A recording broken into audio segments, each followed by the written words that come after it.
Hello বন্ধুরা, আমার কথা হবে হইচই নতুন সিরিজ বীরঙ্গনার ট্রেলার নিয়ে। এই সিরিজটা জুলাই 25 রিলিজ করছে, আর এটা নির্ঝর তরফ থেকে আসছে, নির্ঝর মিত্র তরফ থেকে। যার লাস্ট সিরিজ আমরা দেখেছিলাম ডাইনিং, যেটা মিমি চক্রবর্তী করেছিল, দারুণ লেগেছিল।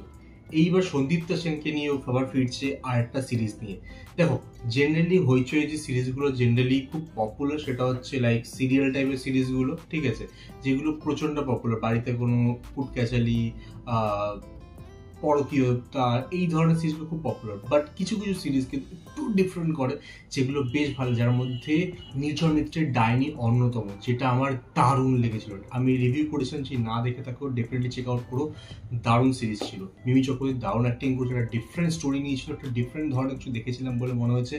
আমার পুরো ব্যাপারটা খুব ভালো লেগেছিল। সেরকমই বীরাঙ্গনা সিরিজটা আমার একটু ডিফারেন্ট মনে হলো। যেই ধরনের আমি বললাম যে কুট ক্যাচালিয়ান বাড়ির সিরিয়াল টাইপের যে সিরিজগুলো হয়, তার থেকে অনেকটা ডিফারেন্ট মনে হলো। এবার সন্দীপ্তা সেন ভালো অ্যাক্ট্রেস, ঠিক আছে, তাকে সিরিয়াল থেকেই সে উঠেছে, অনেক সিরিয়ালে আমরা তাকে দেখেছি, ভালো কাজ করে। তো তাকে নিয়ে একটা যে সিরিজটা করছে, এই সিরিজটা দেখে আমার মনে হচ্ছে অনেকটা তুমি 22 শ্রাবণ বা তুমি ধরো দশম অবতার, এই ধরনের যে মুভিগুলো বেরিয়েছে না, যে একটা সিরিয়াল কিলিং হচ্ছে, একটা সিরিয়াল কিলার আছে, সেটাকে খুঁজে বের করা, ঠিক আছে, সেটাকে একটু লেডিস টাচ দিয়েছে। ইনস্টিড অফ মেল ডিটেকটিভ, এখানে একটা ফিমেল অফিসারকে দেখানো হয়েছে, যাকে সবাই আন্ডার এস্টিমেট করছে। স্টার্টিং যখন টিজারে তখনও বলেছিলাম যে ওকে সবাই আন্ডার এস্টিমেট করছে, মেয়ে বলে তাকে একটুখানি হেনো করে দেখছে। সেখানে পুলিশরাও বলছে মেয়ে মানুষ কি করে নেবে, মেয়ে মানুষ, তুমি বাবার নাম ভাঙি চাকরি পেয়েছো, অল দোজ থিং। ওর স্বামীও তাকে অতটা বেশি পাত্তা দেয় না, বাকিরাও অতটা গায়ে না। বাট সে কি করতে পারে, তার অ্যাকশন, তার খুঁজে বের করার দম, তার ডিটেকটিভ স্কিল, সেগুলো আমরা পরে দেখতে পারি ছোট ছোট গ্লিমসের মাধ্যমে।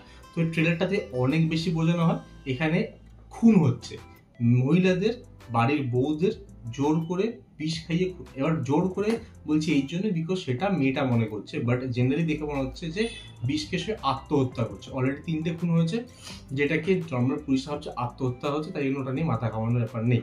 কিন্তু সন্দীপ্তা সেনের যে পুলিশ ক্যারেক্টারটা আছে, সে মনে করছে এটা আত্মহত্যা না, এটা জোর করে করানো হচ্ছে এবং এটা আরও হবে। এবার সে আই থিঙ্ক কোনো একটা বড় অফিসারকে, যে হয়তো ডিএসপি বা কমিশনারকে কনভিন্স করতে সক্ষম হয় এবং এটা নিয়েও ইনভেস্টিগেট করে।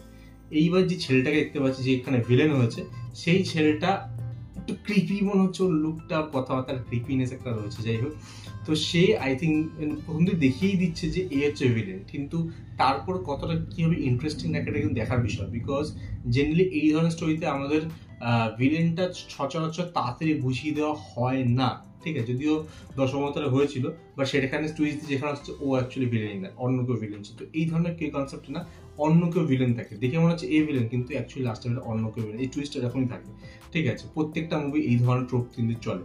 এখানে হয়তো সেরকম কিছু হতে পারে, নাও হতে পারে, ঠিক আছে। যদি হয় আই লাইক ইট বেটার, যদি না হয় একটুখানি ডিসঅ্যাপয়েন্টেড হবে, বিকজ যদি আমি বলেই দেয় এ ভিলেন, তাহলে ততটা মজাই আসবে না। যাই হোক, কাহিনীটা যেরকম ভাবে গেল, ব্যাকগ্রাউন্ড স্কোর, ও কীভাবে ডিটেকটিভ কাজগুলো করছে, ওকে কীভাবে হেনস্থা করা হচ্ছে, বাকি ক্যারেক্টারটা কী করছে, এবং ভিলেনটার যে কথা বলার ধরন, তার ভাবসাব, এভরিথিং ভেরি ইউনিক, ঠিক আছে। মেয়েদের জন্য তার একটু ক্ষোভ রয়েছে, ভিলেনটা তার ক্ষোভ রয়েছে, যার জন্য এই খুনগুলো সে করছে। তো সেরকম কিছু মনে হতো। অল ইন অল একটা ভালো ট্রেলার লাগলো, মনে হলো এটা বেশ একটা পোটেনশিয়াল আছে, একটা ভালো সিরিজ হতে পারে। তো আমার তো মোটামুটি ভালোই লাগলো ট্রেলারটা। তোমাদের দেখে থাক কেমন লেগেছে আমার কমেন্টে জানাতে পারো। যদি না দেখে থাকো ডেফিনেটলি চেক আউট হইচইয়ের ইউটিউব চ্যানেলে গিয়ে দেখতে পারো। আর আমাকে জানিয়ে তোমার কেমন লেগেছে, আর আমার সঙ্গে দেখা হবে নেক্সট ভিডিও। কিন্তু বাই।